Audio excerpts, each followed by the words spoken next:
What's going on, everyone? Welcome back to another video. A lot of people have been asking for tips on finance and cars and the motor trade and news about general motor trades and car automotive stuff. So here I am. For those of you that don't know, or if you're new to the channel, my name's James and I am the sales director of a company called Prestige Vehicle Leasing. I've got over 10 years experience in this industry, and because of this I've been able to build incredible relationships with our suppliers, customers, but with this topic in particular, we're talking more about the suppliers and the relationship which I've managed to build with them and acquire some inside information, which is what I'm hopefully going to share with you today.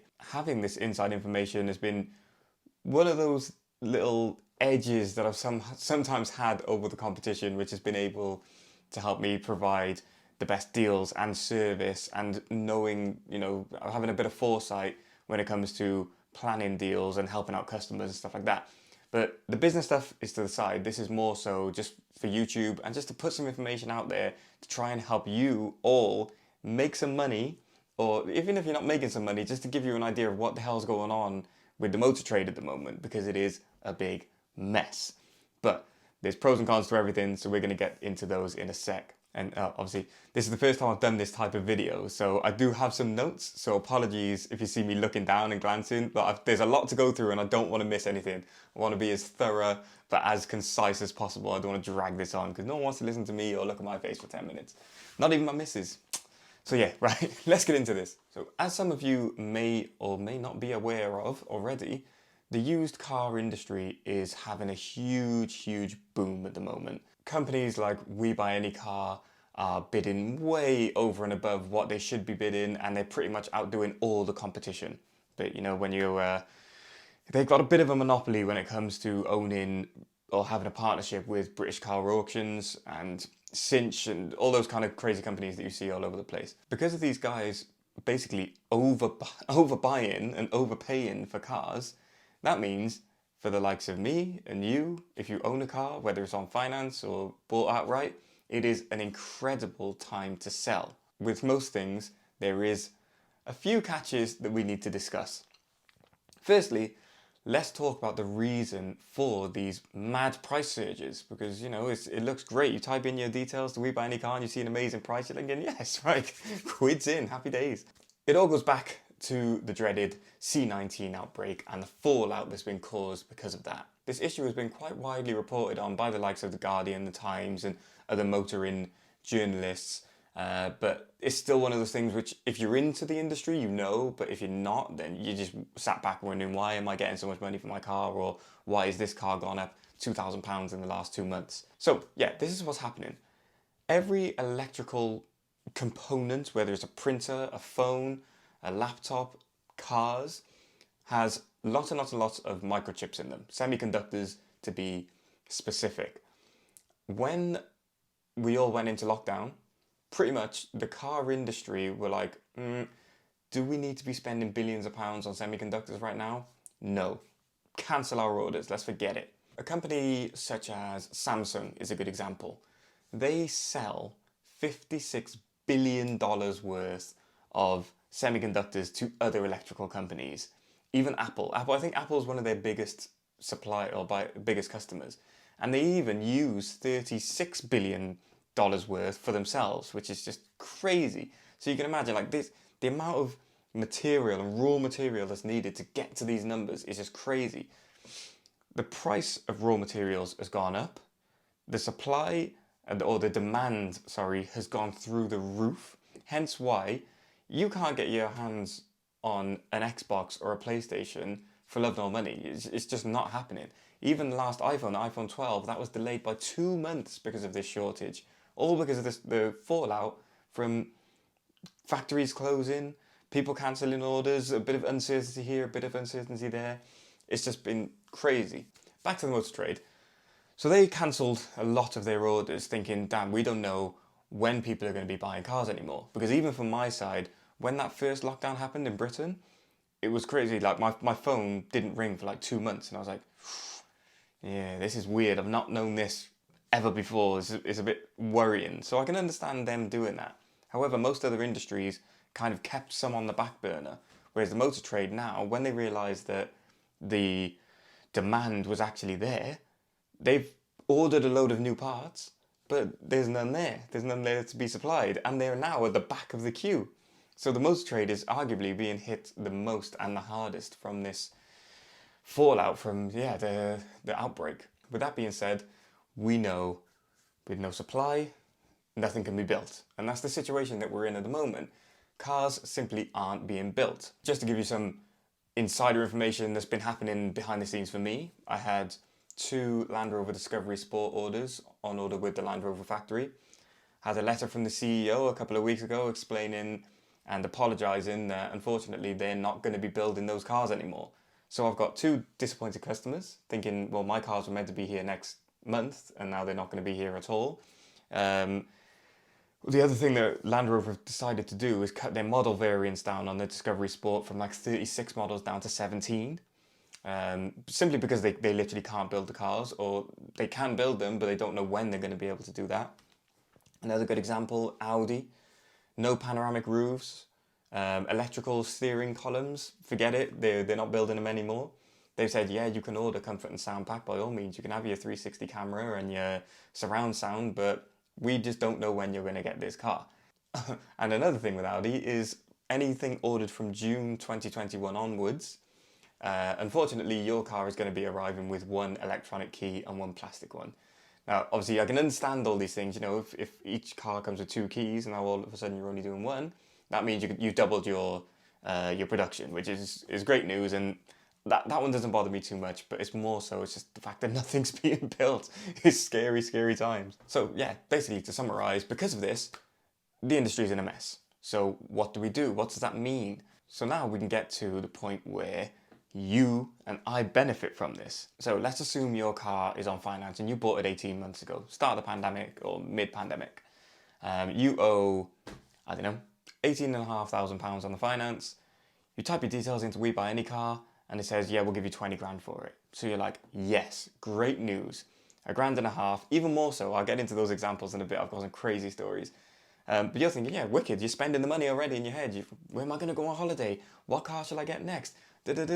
What should I do? But let me stop you right there, because that's where it gets a little bit more complicated. So, great. You're about to cash in. You go and look at some other cars and you think, oh, right, I've got this at the moment. Oh, maybe I can get one of these. Oh, well, I was paying £300 a month for my car at the moment, and this one's £450. But what's going on? They're same age or similar age, similar mileage to when I bought mine, but the price is just crazy. What's going on here? And that's because people and manufacturers have cottoned on. They know there's no new cars being built. So what's the next best thing? Well, you've got to go and buy a used one, right? Porsche in particular, they've never been so busy. They're trying to buy everything, but there's no cars to buy. And people aren't selling because there's no deals on the new cars. Well, that's not strictly true, I guess, because let's put it this way. If you had 10 A-classes and 40 customers for them, why would you discount them? Because chances are someone's going to pay over the money for it. Same thing's happening with houses. There's too many buyers and not enough houses. That's the same situation with new cars and used ones. However, there are still some good deals on, but popular cars like Golfs, Tiguan's, Q3s, A3s, if you're ordering one of those now, even if you've got a good deal on it, you're going to be waiting 6 months, maybe a little bit less, 3 to 6 months. So in some certain cases, you're going to be waiting 9 months to a year. If you're ordering something like a Porsche Taycan or a Cayenne or a Macan, yeah, you're going to be waiting a while. And I think now manufacturers are really being honest with the customers and who are inquiring and saying, look, guys, there is stuff happening which is way out of our control. We don't know when it's going to be fixed, but bear with us and we'll just try and sort out whatever we can. In a nutshell, though, it is a seller's market. If you have access to a second car and you can sell your car that you've got at the moment, take the profit, release the equity, sit on it for a couple of months and use a second car, great, amazing. You've just made yourself a load of money, you've capitalized on a bad situation. However, the last thing I would be doing right now is selling my car, knowing that there's no deals on used cars to move into, and the limitations on the new car deals are really, really playing with people's emotions. So I'll just, yeah, keep a wise head on, do your due diligence. And look, I'm not here to tell you what to do. That is not my place at all. But you really, really have to, like I just said, do your due diligence, check what car you would like next, make sure it all works out and the deal stacks before you go just thinking of the money and selling your car and then ending up carless and then having to pay over the odds for the next one and being in huge amounts of negative equity before you've even driven a mile. It's not a good situation. The way I work, I like deals. I'm the same thing. You've seen the channel before if you are a viewer. When I talk about modifying my car, I try to do everything myself, or as much as I can by myself, even if I do make a mistake. But yeah, just be sensible. Like I I was trying to make this video not seem like a Top Gear episode where they give you all these amazing points and oh my god, this car is fabulous, and then they kill it off in one sentence and say how bad it is and why you should never buy it. That's not what I'm trying to do, but you know, I just have to give you a fair and unbiased opinion. I'm sure other people will either back me, there'll be some people asking more questions, there'll be some people saying that I'm completely and utterly wrong, even though I literally live this. Like, yes, I might make mistakes when I'm modifying my car, but I got 10 years of car motor trades experience, and this is something which I actually do know quite well and I am quite good at. I'm good at telling the truth and I'm good at being unbiased. Just before I wrap the video up, just to give you some crazy examples of some of the money that's been made. I sold a VIP customer and a Mercedes A45 last July. Bearing in mind we're the 29th of July at the time of recording. Sold the car to him for £37,500. Huge amounts of discounts. The balloon payment a year later, I think it was 34 it was, 34,000.